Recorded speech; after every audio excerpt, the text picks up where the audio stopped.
कृपा की न होती जो आदत तुम्हारी, तो सुनी ही रहती अदालत तुम्हारी। न हम होते मुजरिम न तुम होते हाकिम, न घर घर में होती पूजा तुम्हारी।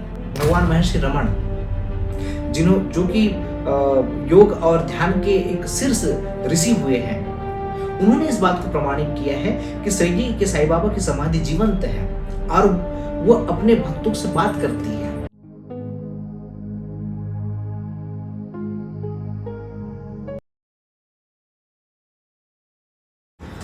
कृपा की न होती जो आदत तुम्हारी, तो सुनी ही रहती अदालत तुम्हारी। न हम होते मुजरिम न तुम होते हाकिम, न घर घर में होती पूजा तुम्हारी। हम गरीबों की दुनिया है आबाद तुमसे, हम गरीबों की दुनिया है आबाद तुमसे, हम गरीबों से है बादशाहत तुम्हारी। अनंत कोटि ब्रह्मांड नायक राजाधिराज योगीराज परब्रह्म श्री सच्चिदानंद साईनाथ महाराज, जो सर्वव्यापक है, ब्रह्मांड पर्यंत जिनकी हुकूमत चलती है, पंचभूतों पे जिनका नियंत्रण है, ऐसे भक्त वत्सल भक्त प्रतिपालक जो अकारण ही अपने भक्तों पे करुणा करते हैं, अपना आशीर्वाद बरसाते हैं, ऐसे कृपा सिंधु भगवान साईनाथ महाराज के श्री चरणों में कोटि कोटि प्रणाम। 2 अक्टूबर को हमने साईं बाबा की महासमाधि का महोत्सव मनाया और 1918 में दशहरे के दिन बाबा ने महासमाधि ली और 107 वर्ष लगभग होने जा रहे हैं साईं बाबा की महासमाधि को। और आप देखेंगे कि निरंतर उनकी लोकप्रियता बढ़ती जा रही है, उनका प्रभाव पूरे विश्व में बढ़ता जा रहा है। आपका शिरडी अगर जाना होगा तो आप देखेंगे कि आपको जब भी आप जाएंगे शिरडी तो नए नए लोग आपको वहां देखने को मिलेंगे और उनके नए नए अपने अनुभव हैं। उनको बाबा नए अनुभव देते हैं और अपनी उपस्थिति को वो अपने भक्तों के सामने रखते हैं। तो ऐसा क्या कारण है कि बाबा की महासमाधि लेने के इतने वर्ष बाद भी लोगों का हुजूम शिरडी साईं बाबा के समाधि मंदिर पर जाता है और उनसे अपने जीवन के मार्गदर्शन की प्रार्थना करता है, जबकि साईं बाबा के लिए ऐसे कोई विशेष संगठित कोई संस्था नहीं है जो बाबा का प्रचार प्रसार करती हो। क्योंकि जो लोग भी उनको मानते हैं, उनकी पूजा अर्चना करते हैं, वो अपने अपनी पूजा पद्धतियों से उनको मानते हैं, उनकी पूजा अर्चना करते हैं और उनको बाबा निजी अनुभव देते हैं और वो लोग बाबा से जुड़ रहे हैं। यदि हम श्रीगी संस्थान की बात करें तो श्रीगी संस्थान का जो मुख्य कार्य है वो प्रसादालय हो गया, जो दर्शक दीर्घा होती है दर्शन के लिए जो बाबा की होती है, और भोजन प्रसादी की जो व्यवस्था होती है, उनके रहने ठहरने की व्यवस्था होती है। तो मुख्य रूप से संस्थान का ये कार्य है। प्रचार प्रसार के नाम पर जो साईं बाबा का साहित्य होता है वो संस्थान की जो दुकानें होती है, जैसे उसमें उसका विक्रय होता है, जैसे साई चरित्र हो गया, साई स्तवन मंजरी हो गई, साईं बाबा की आरती हो गई, या जो चित्र होते हैं वो प्रचार प्रसार के नाम पे यही है। और वो भी भक्त स्वेच्छा से अगर ले तो ठीक है, अन्यथा कोई ऐसा कोई जरूरी नहीं है कि आपको लेना ही है। तो ऐसा क्या कारण है कि लोग आज भी साईं बाबा से जुड़ रहे हैं और अपने जीवन का मार्गदर्शन प्राप्त कर रहे हैं? कई लोग आज ये आक्षेप लगाते हैं कि मनोज कुमार की जो फिल्म आए थे शिरडी के साईं बाबा, तो उस कारण से साईं बाबा का जो नाम है प्रचार प्रसार काफी हुआ।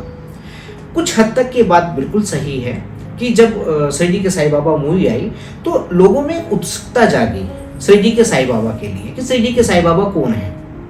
लेकिन केवल ऐसा नहीं है कि शिरडी के साईं बाबा की ही फिल्में आई या कोई सीरियल आए हैं, और भी अन्य बहुत सारे ऐसे देवी देवता है जिनके सीरियल बने हैं, मूवी बनी है जिन पर। लेकिन साईं बाबा का प्रभाव जो आज तक बना हुआ है वो उसका एकमात्र कारण फिल्म नहीं है, उसका कारण है वो अपने भक्तों को निजी अनुभव प्रदान कर रहे हैं और आज भी वो उनके लिए जीवंत है। अब महत्वपूर्ण बात यह है कि ये जुड़ाव क्यों महसूस कर रहे हैं, इसके जो प्रमुख कारण है हम उस पर आज चर्चा करते हैं। शिरडी के साईं बाबा की व्यापकता इतनी विशाल है कि उनमें सब कुछ समाहित है। शिरडी के साईं बाबा को आप किसी भी जाति, किसी भी धर्म, किसी भी संप्रदाय, किसी भी पंथ में के दायरे में आप नहीं जोड़ सकते उनको, उस दायरे में बांधकर आप उनको नहीं रख सकते हैं। वो सबके लिए है, वहां पर कोई बंधन नहीं है, कोई भेद नहीं है। एक एक गृहिणी से लेकर के एक सन्यासी तक के, एक गृहस्थ से लेकर के एक सन्यासी, एक छोटा सा रिक्शा चलाने वाला हो, चाहे कोई एक्टर हो, चाहे कोई नेता हो, अभिनेता हो, कोई भी हो, उनकी नजरों में हर कोई समान है। और ये बाबा जब भौतिक देह में थे तब भी बाबा ने कभी भेद नहीं किया, सबको समान माना। और आज भी लोग उनसे बड़े ही सहज और सरलता से जुड़ रहे हैं और एक अपनापन महसूस करते हैं साईं बाबा के पास जुड़ करके, मानो उनका पूर्व कोई संबंध हो, कोई पूर्व उनसे नाता हो। और एक महत्वपूर्ण बात यह है कि शिरडी के साईं बाबा के पास जुड़ने के लिए किसी विशेष माध्यम की आवश्यकता नहीं है, किसी विशेष मंत्रणा की आवश्यकता नहीं है, किसी विशेष पूजा पद्धति की आवश्यकता नहीं है, किसी पांडित्य की आवश्यकता नहीं है, किसी कर्मकांड की आवश्यकता नहीं है, कोई ऐसी विशेष पूजा पद्धति की आवश्यकता नहीं है। आवश्यकता है तो केवल आपकी श्रद्धा की। यदि आपके मन में श्रद्धा है उनके प्रति और विश्वास है तो आप बहुत ही सरलता से, बहुत ही सहजता से आप उनसे जुड़ाव महसूस करते हैं। तो ये कुछ महत्वपूर्ण कारण है जो आज शिरडी के साईं बाबा को अन्य किसी भी सद्गुरु या जो भी हम इष्ट है या आराध्य उनसे अलग बनाते हैं, क्योंकि इनके पास में किसी भी प्रकार का कोई आडंबर नहीं है। आप जिस अवस्था में हैं, आप जिस भाव में हैं, उस भाव में ये आपको अनुभव प्रदान करेंगे। जो जैसे मन में भाव रखेगा उसको उसी प्रकार से अनुभव प्राप्त होंगे। तो ये कारण है कि आज दुनिया भर में साईं बाबा के चाहने वालों की, उनके भक्तों की संख्या में निरंतर बढ़ोतरी होती जा रही है और आज भी लोग साईं बाबा को जीवंत महसूस करते हैं। और कई ऐसे अनुभव लोगों को आए दिन प्राप्त होते हैं और यह अनुभव साईं बाबा ने अपने समाधि के पूर्व और समाधि के बाद भी अपने भक्तों को दिए हुए हैं। और यह अनुभव केवल भक्तों तक ही सीमित नहीं है। भारत के महान आध्यात्मिक व्यक्तित्व भगवान महर्षि रमण, जो कि योग और ध्यान के एक शीर्ष ऋषि हुए हैं, उन्होंने इस बात को प्रमाणित किया है कि शिरडी के साईं बाबा की समाधि जीवंत है और वो अपने भक्तों से बात करती है। ये कहना महर्षि रमण जी का है। और जब नरसिंह स्वामी जी आत्मज्ञान की तलाश में महर्षि रमण के पास गए थे तो महर्षि रमण ने कहा था कि मैं तुम्हारा गुरु नहीं हूं, तुम्हारे गुरु दक्षिण में तुम्हारी प्रतीक्षा कर रहे हैं। और कुछ समय बाद जब वो दक्षिण की यात्रा करते हैं और शिरडी समाधि मंदिर पर जब वो जाते हैं तो जैसे ही वो समाधि का दर्शन करते हैं तो नरसिंह स्वामी जी को उस आत्मज्ञान की प्राप्ति होती है जिनकी तलाश में वो वर्षों से भटक रहे थे। तो ये महत्ता है शिरडी के साईं बाबा की समाधि की। आचार्य रजनीश जैसे महान आध्यात्मिक व्यक्तित्व शिरडी के साईं बाबा की समाधि को कहते हैं कि शिरडी के साईं बाबा की समाधि जीवंत है, वो मृत नहीं है। और वो ये कहते हैं कि वहां से आज भी ऊर्जा तरंगे निकल रही है और कई लोगों के लिए वो आज भी जीवित है। ये कहना है आचार्य रजनीश ओशो का।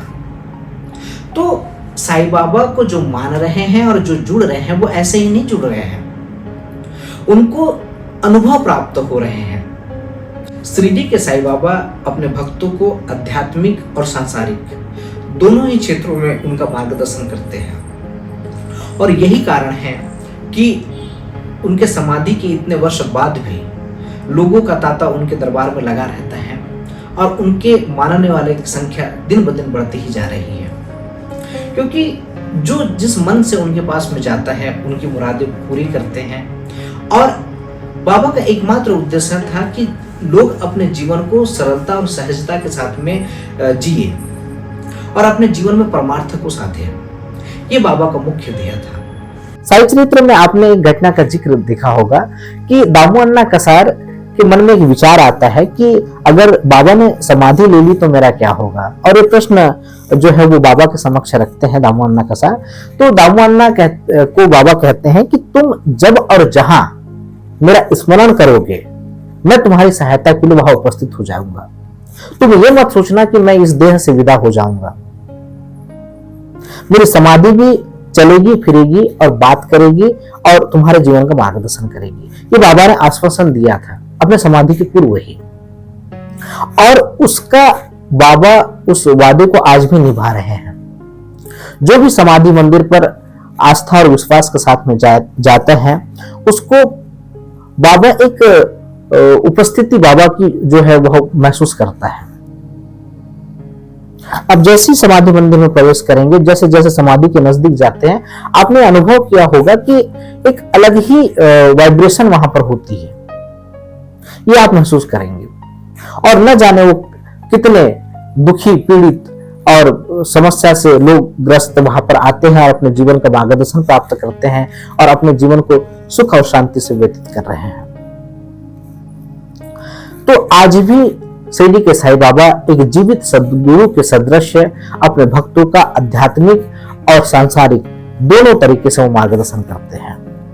गिरते हुए जब भी मैंने तेरा नाम लिया है, गिरने न दिया तूने मुझे, वही बढ़कर थाम लिया है। वो मिल न सके याद तो है उनकी सलामत, वो मिल न सके याद तो है उनकी सलामत, इस याद से भी हमने बहुत काम लिया है।